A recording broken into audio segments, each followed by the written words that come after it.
तो और दोस्तों कैसे हो आप सब लोग मेरे यार। तो जैसा कि स्ट्रॉन्गेस्ट वॉरियर के पहले एपिसोड में हम सभी लोगों ने देखा कैसे एक कुली डाकुओं के हाथों से मरने के बाद स्क्वाड किंग के चौथे बेटे जो कि एक यूजलेस और पूरे शहर में बदनाम उसके बॉडी में रीइंकार्नेट हो गया था। एपिसोड के लास्ट में हमने देखा था कि उसको पिछले लाइफ के बम्बू स्क्रिप्चर के वजह से कोई मिस्टीरियस पावर मिल गया था जिसके वजह से उसके लिए टाइम बहुत ही स्लो हो गया था, यानी कि वो हर एक चीज को बहुत ही धीमा देख पा रहा था। आखिर में सर्वेंट ने उसको उसके फैमिली डिनर के बारे में बताया था जहां पर कि उसके फैमिली हर महीने की 15 तारीख को सभी फैमिली मेंबरों के साथ एक फैमिली डिनर करता है। तो इस एपिसोड के शुरुआत में हमें स्क्वाड किंग रेसिडेंट का सीन दिखाया जाता है जहां पर कि स्क्वाड किंग अपने चारों बेटे के साथ डिनर कर रहा था। ये होता है हेवनली ड्रैगन स्क्वाड एजेंसी का फास्ट यंग मास्टर ली गैब्रियोंग और ये हेवनली ड्रैगन स्क्वाड एजेंसी का सेकेंड यंग मास्टर ली यूल रियोंग। थर्ड यंग मास्टर खाते हुए झोंगरियोंग की तरफ अजीब तरीके से देख रहा था और झोंगरियोंग उसे ऐसे देखकर मन ही मन स्माइल कर रहा था, लेकिन उसे अपने फादर और चारों भाइयों के साथ एक साथ खाना खाते हुए बहुत ही ऑकवर्ड महसूस हो रहा था। वो अपने मन में बोलता है मैं यहाँ के खाने को एंजॉय करने की पूरी कोशिश कर रहा हूँ, लेकिन अपने फादर के आगे खाना खाना जो कि एक शेर जैसे हैं और अपने भाइयों के आगे जो कि भेड़ियों के तरह हैं, ये मुझे इतना परेशान कर रहा है कि मुझे यकीन ही नहीं हो रहा है कि मैं खाने को अपने मुंह में डाल रहा हूँ या फिर नाक में। लेकिन वो कमीना ब्योंगरियोंग ऐसा क्यों बिहेव कर रहा है जैसे कि वो मरने वाला है। फिर वो अपने सर्वेंट के बातों को याद करने लगता है जहाँ पर कि उसके सर्वेंट ने उसको बताया था लेडी योंगयोंग के साथ थर्ड यंग मास्टर के शादी को रोक दी गई है, वो आप पर गुस्सा उतार सकता है इसीलिए आप केयरफुल रहना। जिसे याद करने के बाद वो अपने मन में बोलता है क्या ये सचमुच उसी वजह से है, और फिर दोबारा से मुस्कुराते हुए बोलता है ये बिल्कुल भी सरप्राइजिंग नहीं है। और तभी अचानक से फर्स्ट यंग मास्टर बोलता है बहुत सोचने के बाद मुझे ये लगता है कि अब झोंगरियोंग को ये सिखाने का समय आ गया है कि कुछ काम कैसे करे। ये सुनकर झोंगरियोंग अचानक से थोड़ा घबरा जाता है और फर्स्ट यंग मास्टर आगे बोलता है वो इस साल 22 साल का होने वाला है, उसके खेलने का उम्र अब जा चुका है, इसीलिए आप उसको मेरे साथ स्क्वाड एजेंसी में आकर मदद करनी चाहिए। जो सुनकर स्क्वाड किंग थोड़ा सोचने लगता है। इधर झोंगरियोंग अपने मन में बोलता है वो अचानक आखिरकार इतना फ्रेंडली एक्ट क्यों कर रहा है। और तभी सेकंड यंग मास्टर बोलता है ब्रदर आप तो ऐसे कह रहे हैं जैसे कि स्क्वाड एजेंसी का काम आप अकेले कर रहे हैं, यह हमारे लिए बहुत ही शर्मनाक है ये देखते हुए कि पिताजी अभी भी हमारे साथ यहाँ पर खाना खा रहा है। और फिर गुस्से के साथ बोलता है ज्यादातर समय में तो तुम्हें झोंगरियोंग की कोई भी परवाह नहीं होती, तो फिर आप अचानक उसके बारे में इतना क्यों सोच रहे हैं। फर्स्ट यंग मास्टर बोलता है मैंने सुना है कि झोंगरियोंग के साथ, इसीलिए मुझे ऐसा लगा कि बड़े भाई होने के नाते मैं उसके प्रति बहुत लापरवाह हो गया हूँ, यही वजह है कि मैं अब से उस पर ज्यादा ध्यान देना चाहता हूँ। सेकंड यंग मास्टर बोलता है दरअसल मैं भी उसे ट्रेनिंग देने के बारे में सोच रहा था, तो इसीलिए आप वैसा ही कर सकते हैं जैसा कि आप कर रहे हैं और अपना पूरा फोकस स्क्वाड एजेंसी पर दे सकते हैं। उनके बातों को सुनकर झोंगरियोंग अपने मन में सोचते हुए बोलता है आखिरकार ये दोनों अभी क्या कर रहा है। क्या लोग हमेशा ये नहीं कहता है कि जब कोई आदमी बदल जाता है तो फिर वो बेहतर के लिए नहीं बल्कि बदतर के लिए है। और तभी स्क्वाड किंग बहुत ही ज्यादा गुस्से के साथ टेबल पे जोर से अपना हाथ मारता है जिसे देखकर वो चारों ही बिल्कुल शांत हो जाता है और हैरान हो जाता है। स्क्वाड किंग एक बंदे को बोलता है स्क्वाड कैप्टन आखिरकार बाहर इतना शोर क्यों है। स्क्वाड कैप्टन बोलता है माफी चाहता हूँ स्क्वाड किंग, होंगजो ब्रांच मजिस्ट्रेट ने यहाँ पर अपने गवर्नमेंट सोल्जर को भेजा है और वो आपसे मिलना चाहता है। जो सुनकर स्क्वाड किंग हैरान होते हुए बोलता है ब्रांच मजिस्ट्रेट मुझसे मिलना चाहता है। और तभी इधर थर्ड यंग मास्टर ये सुनते ही बहुत ही ज्यादा खुश होकर टेबल पर हाथ मार देता है जिसे देखकर फर्स्ट यंग मास्टर बोलता है आखिरकार तुम्हारे साथ क्या दिक्कत है, क्या तुमने फिर से कुछ मुसीबत खड़ा कर दिया। थर्ड यंग मास्टर खुश होते हुए बोलता है नहीं ऐसा बिल्कुल भी नहीं है, दरअसल कुछ दिन पहले होंगजो गवर्नमेंट ब्रांच में एक प्रोविंशियल एग्जाम हुआ था। सेकेंड यंग मास्टर पूछता है आखिरकार तो क्या हुआ। थर्ड यंग मास्टर बताता है इसमें सक्सेसफुली पास करने वाले सभी स्कॉलरों के लिस्ट को ऑलरेडी सभी सभी एरिया में पोस्ट कर दिया गया है, लेकिन शायद से गवर्नमेंट ऑफिशियल उनमें से 3 बेस्ट एग्जामिनेशन को खुद अपने हाथों से उनका रिजल्ट देना चाहता है। और आप लोगों के जानकारी के लिए बता दूं, मैंने भी इस बार प्रोविंशियल एग्जाम दिया। और फिर जिंगरोंग की तरफ देखते हुए अपने मन में बोलता है, आप क्या हुआ ली जोंगरियोंग, तुम ही वो थे जो रेस्टोरेंट में मेरे साथ बहुत ही ज्यादा बदतमीजी से पेश आया, लेकिन अब इकलौता मैं हूँ जो उस एग्जाम को पास किया। इधर जोंगरियोंग अपने मन में सोचते हुए बोलता है, अगर गवर्नमेंट ऑफिशियल पर्सनली उन एग्जामिनेशन के रिजल्ट को अपने हाथों से देता है तो फिर शायद से नॉर्मली मैजिस्ट्रेट इसमें शामिल नहीं होता। इधर first young master third young master से पूछता है, तो फिर वो लोग पिताजी से क्यों मिलना चाहता है। थर्ड यंग मास्टर बताता है, ऐसा इसलिए है क्योंकि मैजिस्ट्रेट उन पर अच्छा इंप्रेशन डालना चाहता है। आखिरकार होंगजो के 10 गवर्नमेंट ऑफिशियल में से 7 पिताजी के अंडर में हैं। और तभी स्क्वाड किंग बोलता है, तुम कुछ ज्यादा ही बातें कर रहे हो, जिसे सुनकर थर्ड यंग मास्टर तुरंत ही अपने मुंह पर हाथ रख देता है। और फिर स्क्वाड किंग वहां से उठते हुए बोलता है, मैं बस बाहर जाऊंगा और मैजिस्ट्रेट से मिलूंगा। इसके बाद हमें बाहर का सीन दिखाया जाता है, जहाँ पर कि वो लोग सामने को देखकर हैरान होता है। जोंगरियोंग अपने मन में बोलता है, आखिरकार यहाँ पर क्या चल रहा है। हमें सामने घोड़े के ऊपर 5 लोगों को दिखाया जाता है, जिनमें से एक मैजिस्ट्रेट होता है और आसपास बहुत सारे लोग भी होता है। मैजिस्ट्रेट घोड़े में से उतरकर आगे की ओर आते हुए बोलता है, बहुत ही लंबे समय से आपसे नहीं मिला स्क्वाड किंग। सामने से स्क्वाड किंग भी बोलता है, जी हाँ सर, हम लंबे समय से नहीं मिले, लेकिन क्या मैं जान सकता हूँ कि आपको यहाँ पर इतने रात में क्या चीज लेकर आया है। मैजिस्ट्रेट बोलता है, क्या मुझे यहाँ पर नहीं आना चाहिए था। स्क्वाड किंग बोलता है, नहीं, मेरा कहने का मतलब वो नहीं है, हम सदैव आपको यहाँ पर स्वागत करते हैं, लेकिन हम थोड़ा हैरान हैं कि आप अपने व्यस्त जीवन से समय निकलकर बिना सूचना दिए यहाँ पर पधारे हैं। मुझे बताया गया है कि आप मुझसे मिलना चाहते हैं, क्या ये बात सही है। मैजिस्ट्रेट बोलता है, लगता है कि यहाँ पर कोई गलतफहमी हो गया है, हालांकि ये सच है कि मैं आपको ग्रीट करना चाहता था, लेकिन ऐसा सिर्फ इसलिए है क्योंकि यहाँ पर मेरा कुछ काम है। दरअसल जैसा कि देश के कानून द्वारा आदेश दिया गया है, मैं प्रोविंशियल एग्जाम के रिजल्ट को देने के लिए यहाँ पर हूँ। ये सुनकर थर्ड यंग मास्टर मनी मन खुश होते हुए बोलता है, मैं जानता था, लेकिन हमें जोंगरियोंग को थोड़ा घबराया हुआ दिखाया जाता है। Squad king third young master की तरफ देखते हुए अपने मन में बोलता है, क्या जोंगरियोंग सच में प्रोविंशियल एग्जाम में पास हुआ, और तो और 3 सबसे बेस्ट एग्जामिनिस्ट के तौर पर। इधर जोंगरियोंग अपना बत्तीसी दिखाते हुए अपने मन में बोलता है, आखिरकार वो वक्त आ ही गया जब पिताजी से मुझे मेरा पहचान मिली। स्क्वाड किंग मैजिस्ट्रेट से पूछता है, आप रिजल्ट किसे देने जा रहे हैं। मैजिस्ट्रेट बोलता है, बिल्कुल ये आपके बेटे को। मौसम तो ऐसा लग रहा है दिल गार्डन गार्डन हो रहा है। स्क्वाड बोलता है, क्या आपका मतलब शायद। मैजिस्ट्रेट बात पूरी होने से पहले ही बोलता है, हाँ बिल्कुल, आप बिल्कुल सही हैं। जैसा कि आप शायद जानते ही हैं, 3 दिन पहले होंगजो के गवर्नमेंट ब्रांच में प्रोविंशियल एग्जाम हुआ था। आपके एक बेटे ने उस एग्जाम में बहुत ही अच्छा परफॉर्मेंस किया, इसीलिए मैं उसे यहाँ पर नियमों के हिसाब से उसका रिजल्ट देने के लिए आया हूँ। आमतौर पर ये असिस्टेंट कांस्टेबल के द्वारा किया जाता है, लेकिन क्योंकि मैं आपको अच्छी तरीके से जानता हूँ, इसीलिए मैं खुद आपको यहाँ पर अपना सम्मान दिखाने के लिए आया हूँ। आगे से स्क्वाड किंग कुछ भी नहीं बोलता है और थर्ड यंग मास्टर अभी भी स्माइल किए जा रहा था। तभी मैजिस्ट्रेट अपने बंदे को कुछ खोलने के लिए बोलता है। वो लोग हाँ बोलकर जमीन पर एक चादर बिछाता है और फिर उसके ऊपर एक टेबल को रख देता है, जिसके बाद वहाँ पर शायद से शराब के बोतल रखता है। इसी दौरान थर्ड यंग मास्टर हंसते हुए आगे आने लगता है और अपने मन में बोलता है, हाँ बिल्कुल, अब जबकि मैंने प्रोविंशियल एग्जाम को पास कर लिया है, मैं अब जरूर से अपने घरों में अपना तारीफें करूंगा। इसके अलावा मैं अब दोबारा से यूंग के साथ अपने शादी के बातों को आगे बढ़ाऊंगा। मैंने इस दिन का बहुत ही लंबे समय से इंतजार किया है। एक बंदा रिजल्ट को सुनाते हुए बोलता है, टॉप स्कॉलर जिसने प्रोविंशियल एग्जाम को शानदार रिजल्टों के साथ पास किया है, ली जोंगसेन के चौथे बेटे ली जोंगरियोंग जोंगरियोंग को शाही आदेश मिलेगा।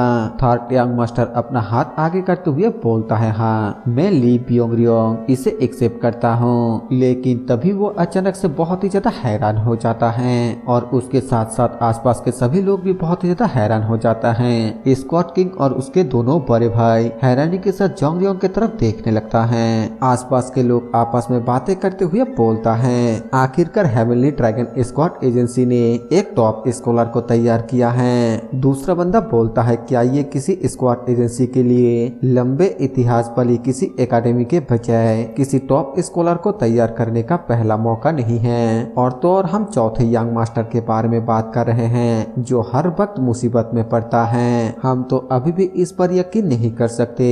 मुझे यकीन ही नहीं हो रहा है कि ऐसा हो रहा है। हमें थर्ड यंग मास्टर को दिखाया जाता है जिसके चेहरे से मुस्कान पूरी तरीके से गायब हो चुका है और वो एक बुरा सा फेस बनाते हुए बोलता है नहीं कुछ तो गड़बड़ है। और फिर चिल्लाते हुए बोलता है सर क्या आपने शायद नाम गलत लिया है। क्या ये नाम ली ब्योंगरियोंग होना चाहिए था। ली जोंगरियोंग के पास प्रोविंशियल एग्जाम देने का कोई भी तरीका नहीं है। मैजिस्ट्रेट खुद सही से देखने के बाद बोलता है नहीं ये टॉप स्कॉलर ली जोंगरियोंग ही है।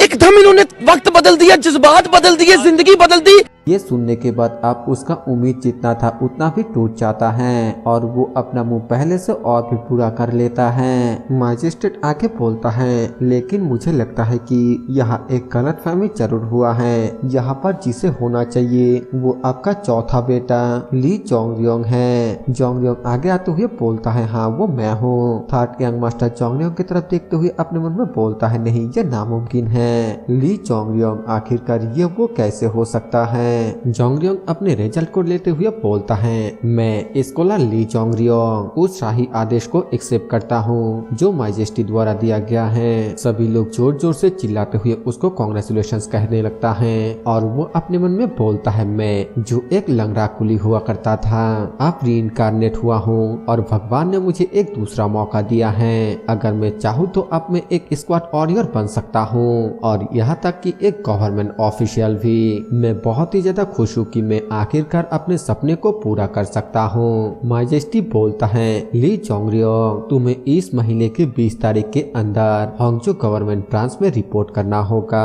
तुम्हें अपने अचीवमेंट के प्रूफ के तौर पर एक ट्रैवल पास और 50 रोल सिल्क मिलेगा। लेकिन तभी अचानक से उसका ध्यान स्क्वाड किंग के ऊपर पड़ता है जो कि बहुत ही ज्यादा गुस्से में था। वो गुस्से के साथ मैजेस्टी को बोलता है सर मैं आपके साथ 1 मिनट के लिए अकेले में बात करना चाहता हूँ। इसके बाद वो दोनों एक कमरे के अंदर चला जाता है जहाँ पर पहुँचने के बाद स्क्वाड किंग मैजेस्टी को शराब पीने के लिए देता है और फिर बोलता है सर वांग क्या आप मजाक कर रहे हैं। मैजेस्टी पूछता है आखिरकार इससे आपका क्या मतलब है। स्क्वाड किंग गुस्से के साथ चिल्लाते हुए बोलता है क्या आपको लगता है कि मैं ये नहीं जानता हूँ कि आप अमीर लोगों के बच्चे को ऑफिसर्स कैसे बनाते हैं। लेकिन ये सोचने के लिए कि क्या आप वो ट्रिक मुझ पर भी आजमाएंगे।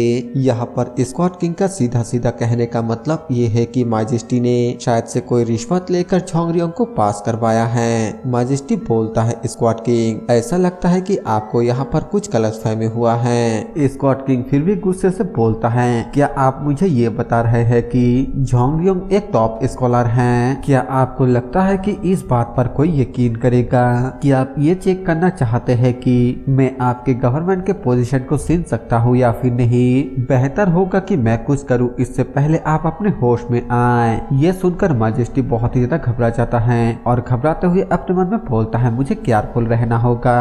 अगर मेरे मुंह से कुछ भी गलत निकलता है तो फिर मैं अपने सर को खो सकता हूँ। फिर मैजेस्टी बोलता है ईमानदारी से कहूँ तो मैं आपको पर्सनली ये खबर इसलिए देने के लिए आया हूँ क्योंकि इस खबर को देने के बाद मुझे आपसे कुछ इनाम मिलेगा। लेकिन मैं कसम खाता हूँ मैंने आपके बेटे को टॉप स्कॉलर नहीं बनाया इसलिए कि मैं आपसे रिश्वत लेना चाहता था। स्क्वाड किंग बोलता है तो तुम इसे इस तरह से प्ले करना चाहते हो। मैजेस्टी बोलता है ये सच है मैं किसी भी हालत में आपसे रिश्वत के पैसे लेने की कोशिश नहीं करूंगा और अगर मैं ऐसा करना भी चाहता तो फिर मैं आपके चौथे बेटे की जगह आपके तीसरे बेटे को टॉप स्कॉलर बनाता।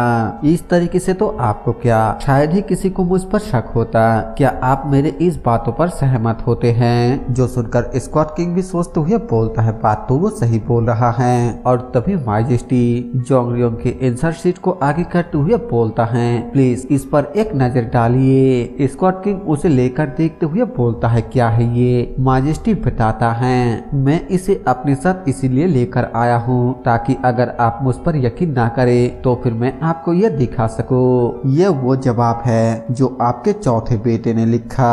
स्क्वाड किंग आंसर शीट को देखने के बाद बहुत ज्यादा हैरान हो जाता है। उन्हें तो यकीन ही नहीं होता है कि ये उसके चौथे बेटे ने लिखा।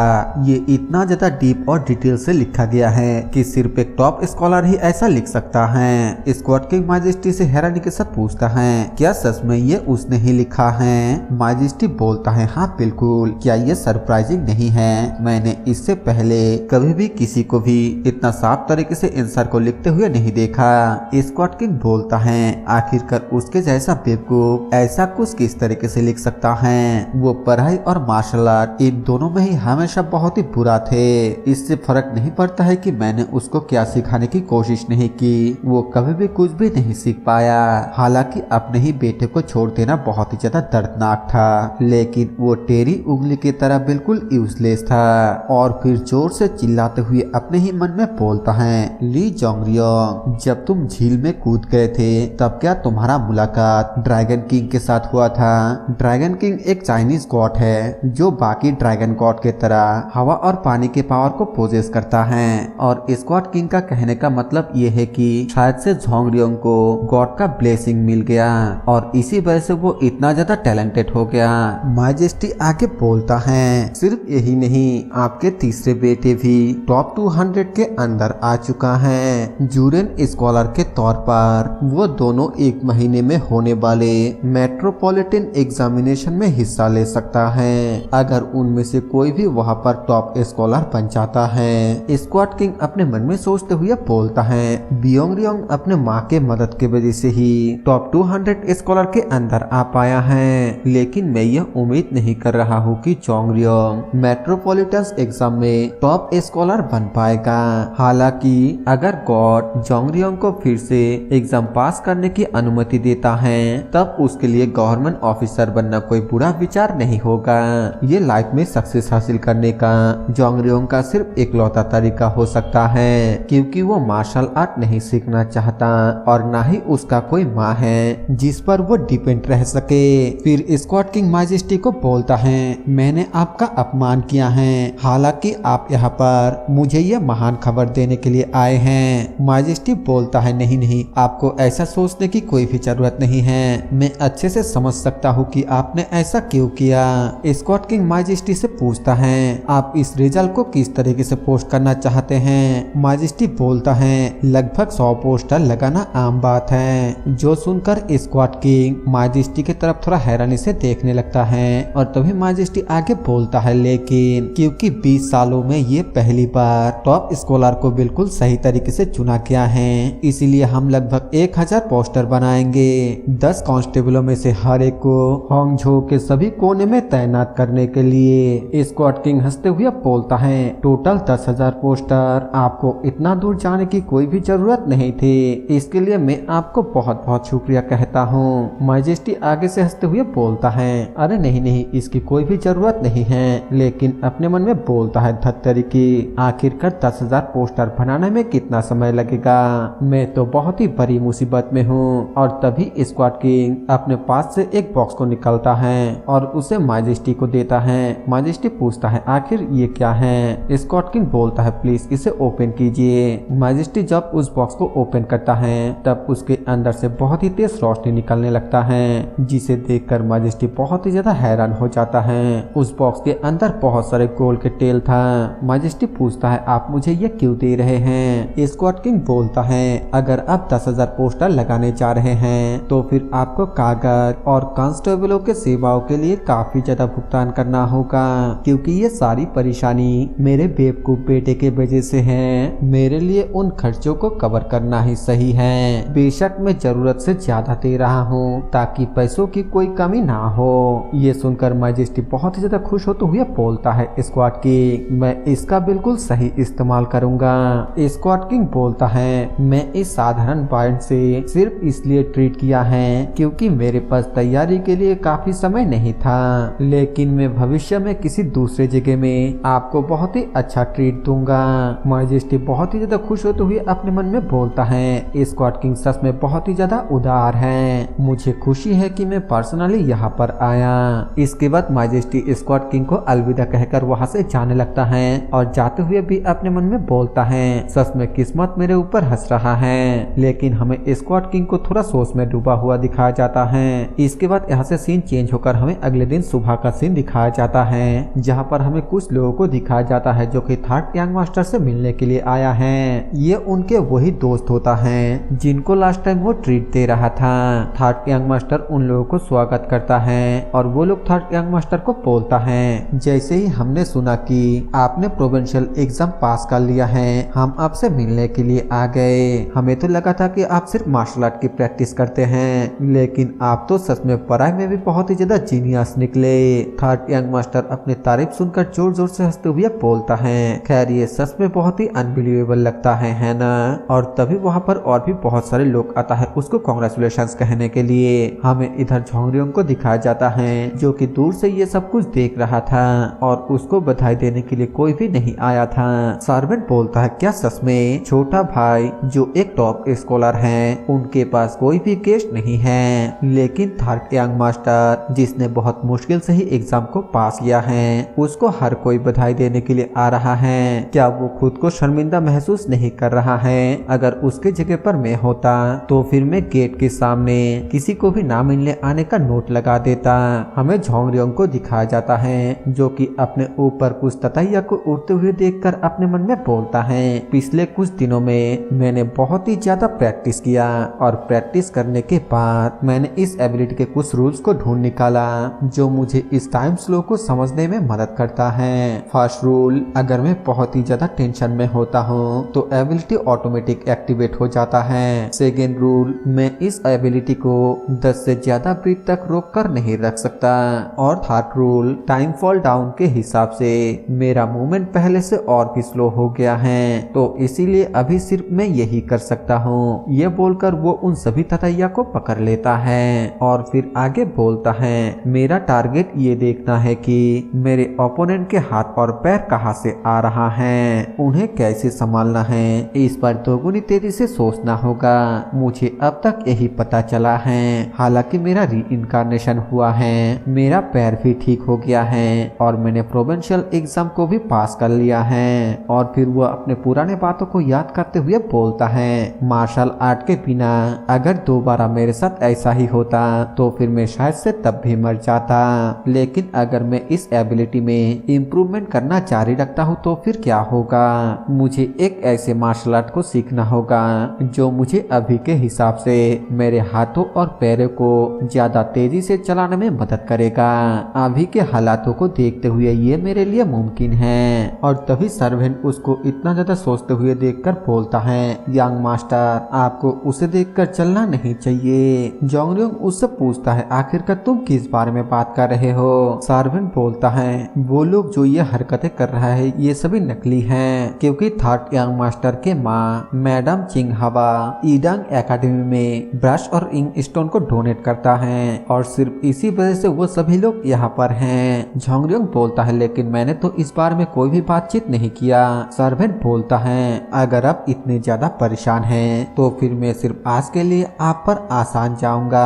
क्या आप रेड लाइट डिस्ट्रिक्ट में जाना चाहेंगे? मैं आपको गारंटी देता हूँ कि हजारों प्रोस्टिट्यूट, मर्सिनरीज और यहाँ तक कि गैम्बलिंग डेन के गार्ड भी आपके चेहरे को देखकर आपको वेलकम करेंगे। झोंगरियोंग हंसते हुए बोलता है, सच में तुम्हें ऐसा लगता है? चलो भूल जाओ और जाकर मेरे लिए कुछ सैंडबैग का इंतजाम करो जिनका इस्तेमाल स्क्वाड और योर ट्रेडिंग के लिए करता है। सर्वेंट पूछता है, माफ करना लेकिन आप उनका क्या करेंगे? झोंगरियोंग बोलता है, मैं उन्हें पहनकर दौड़ने वाला हूँ। जो सुनकर सर्वेंट हैरान होते हुए बोलता है, क्या आखिरकार आप ट्रेडिंग टाइम के बिना उनका इस्तेमाल क्यों करेंगे? झोंगरियोंग बोलता है, मैंने तुम्हें इस बारे में पहले ही बताया था है ना कि मेरा एम जुरेन स्क्वाड बनना है। इसके बाद हमें दिखाया जाता है कि सर्वेंट बहुत तेजी से भाग रहा होता है और वो पूरी तरीके से थक चुका है और ऐसा इसलिए है क्योंकि झोंगरियोंग ने उसके पैरों पर भी सैंडबैग बांध दिया है। वो बोलता है यंग मास्टर, अगर आप स्क्वाड वगैरह बनना चाहते हैं तो फिर ये ठीक है, लेकिन मुझे आपके साथ इस तरीके से भागना क्यों पड़ रहा है। झोंगरियोंग बोलता है, क्या तुम नहीं जानते हो कि सर्वेंट और मास्टर बिल्कुल एक है। सर्वेंट थक कर नीचे बैठते हुए बोलता है, मैं और बिल्कुल भी दौड़ नहीं सकता। झोंग बोलता है ऐसा नहीं चलेगा, हमने अब तक आधा काम भी नहीं किया है। सर्वेंट बोलता है, मुझे अब कोई भी परवाह नहीं है, ये सच में मेरा लिमिट है। जो सुनकर झोंगरियोंग बोलता है, तो फिर ठीक है, तुम वहीं पर रहो, मैं अकेला ही चला जाऊंगा।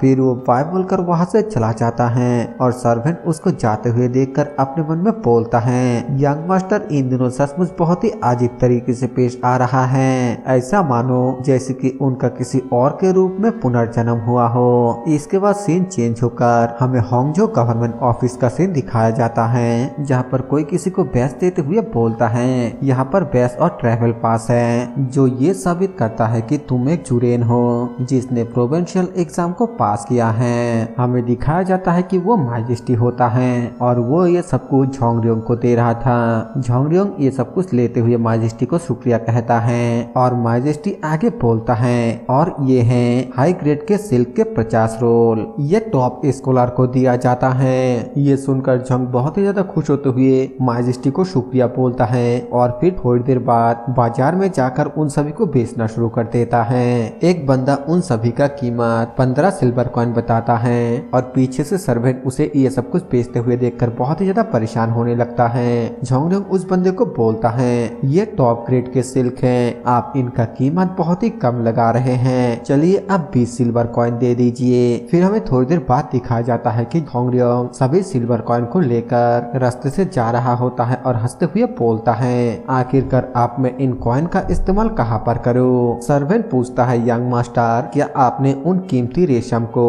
सिर्फ इसलिए बेच दिया है ताकि आप मौज कर सके, वो भी जो आपको कंट्री से इनाम के तौर पर मिला।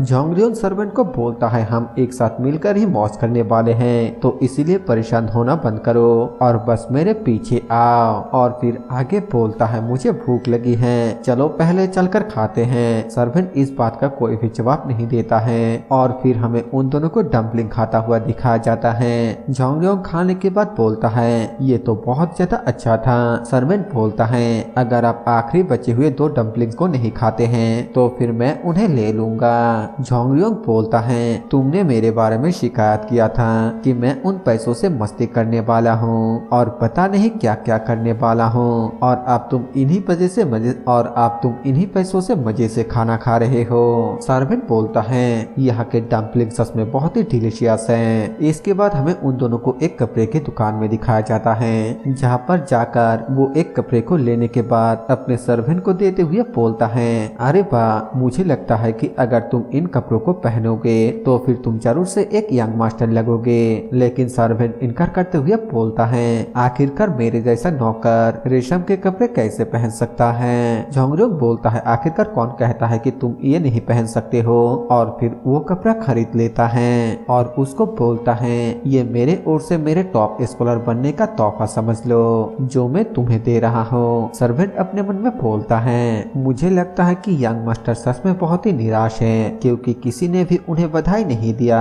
इसी तरह बाजार में घूमते घूमते शाम हो जाता है और फिर शाम के बाद हमें एक भिखारी को दिखाया जाता है जो कि भीख मांग रहा था, और तभी अचानक कोई उस भिखारी को 2 सिल्वर कॉइन दे देता है, जिसे देखकर वो भिखारी बहुत ही ज्यादा हैरान हो जाता है क्योंकि ये उसके लिए बहुत ही ज्यादा था। इससे वो अपने पूरे फैमिली के साथ कई महीनों तक खा पी कर गुजर सकता है। हमें दिखाया जाता है कि ये सिल्वर कॉइन देने वाला झोंगरियोंग होता है। वो खुश होते हुए बोलता है, मेरे आखिरी बचा हुआ 2 सिक्कों का इस तरीके से इस्तेमाल करना सच में बहुत ही मीनिंगफुल लगता है। सर्वेंट हैरानी के साथ बोलता है, यंग मास्टर वो तो कॉपर कॉइन भी नहीं है, आप एक भिखारी को 2 सिल्वर कॉइन कैसे दे सकते हैं। झोंगरियोंग बोलता है, ये एक आम रिचुअल है जो स्क्वाड और पोर्टर्स यानी कि कुली अपने स्क्वाड मिशन पर जाने से पहले करता है। ये उस मिशन के दौरान अपने सभी बुरे किस्मतों को उस भिखारी को देने के जैसा है, वन पीस में वापस आने में काफिल होने के लिए। सर्वेंट बोलता है, लेकिन फिर भी किसी भिखारी को सिल्वर कॉइन देना ये बहुत ही ज्यादा है। हमें भिखारी को दिखाया जाता है जो कि झोंगरियोंग को जाते हुए देखकर बोलता है क्या लड़का है, वो तो सच में बहुत ही ज्यादा इंटरेस्टिंग है। इसके बाद हमें फिर से उन दोनों को दिखाया जाता है जहाँ पर कि सार्वेंट झोंगरियोंग से पूछता है यंग मास्टर क्या आप सच में स्क्वाड मिशन पर जा रहे हैं, क्या आप मेट्रोपॉलिटन एग्जाम नहीं देने जा रहे हैं। झोंगरियोंग बोलता है एग्जाम 1 महीने बाद है, तो क्या तुम्हें लगता है कि मैं इन 1 महीने एक बेवकूफों की तरह घूमता रहूंगा। सार्वेंट बोलता है मेरा कहने का मतलब ये है कि इन 1 महीने तक आपको एग्जाम के लिए तैयारी करना चाहिए, तो फिर आप एक स्क्वाड मिशन में क्यों जाना चाहते हैं। झोंगरियोंग बोलता है अगर 1 महीना तक पढ़कर ही हर कोई एग्जाम के लिए तैयारी कर सकता है तो फिर बाकी के लोग 10-10 सालों तक पढ़ाई क्यों करते हैं। और फिर आगे कुछ सोचते हुए बोलता है हालांकि मुझे शाम के शॉटिंग सेरेमनी में हिस्सा लेना है, तो फिर आखिरकार मैं अंदर कैसे जाऊं। हमें शॉटिंग सेरेमनी के बारे में बताया जाता है ये एक ऐसा समारोह है जहां पर लोग सामानों की सटाई करते हैं ताकि दिन के दौरान सही सामान सही डेस्टिनेशन पर पहुंच पाए और फिर उन्हें डिलीवरी के लिए अलग अलग चीफ स्क्वाड को दिया जाता है। सार्वेंट पूछता है लेकिन क्या शॉटिंग सेरेमनी कुछ ऐसा नहीं है जिस पर कोई चीफ स्क्वाड या उससे हाई ऑफिसर ही हिस्सा ले सकता है। झोंगरियोंग बोलता है इसीलिए मैं इसमें हिस्सा लेने का एक रास्ता ढूंढ रहा हूँ। तभी सार्वेंट बोलता है स्क्वाड किंग को आपके निगरानी करने के लिए कहने के बारे में क्या ख्याल है। मेरा मतलब है कि आप प्रोविंशियल एग्जाम में टॉप स्कॉलर बने तो फिर आप स्क्वाड किंग से इजाजत लेकर भी अंदर जा सकते हैं, शायद वो आपको अंदर जाने दे। झोंगरियोंग बोलता है तुम्हें लगता है कि ये काम करेगा। वो जरूर से मुझ पर चिल्लाएगा कि मैं कोई भी बेकार के काम को ना करूं और मेट्रोपॉलिटन एग्जाम के लिए तैयारी करूं जैसा कि तुमने करने के लिए कहा। सार्वेंट बोलता है लेकिन अब स्क्वाड मिशन पर जा रहे हैं, इसके बारे में भी तो आपको स्क्वाड किंग को बताना ही होगा।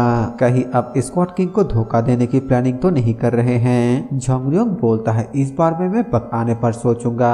सार्वेंट बोलता है सच में अब ऐसा महसूस होता है कि आप कोई अलग पर्सन है। पहले जब भी आपको स्क्वाड किंग कुछ कहता था आप डर के मारे कांपते रहते थे। झोंगरियोंग बोलता है अगर कोई जिंदा जलकर मरने लगे, मेरा कहने का मतलब है कि डूबकर मरने लगे, तो फिर उसके बाद दुनिया में कुछ भी डरावना नहीं लगता है। सार्वेंट बोलता है आपके कहने के हिसाब से मैं भी वैसा करने की कोशिश करूंगा, लेकिन अगर मैं सच में मर गया तो फिर नुकसान में आप ही होंगे।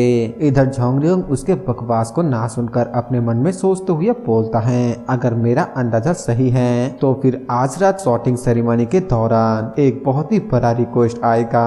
हालांकि सारा सामान चोरी हो जाएगा और सभी स्क्वाड वॉरियर को एक मार्शल आर्टिस्ट द्वारा मार दिया जाएगा जो मिशन के लिए निकलने के बाद अचानक अपीयर होगा और इससे हेवनली ड्रैगन स्क्वाड एजेंसी को भारी नुकसान होगा।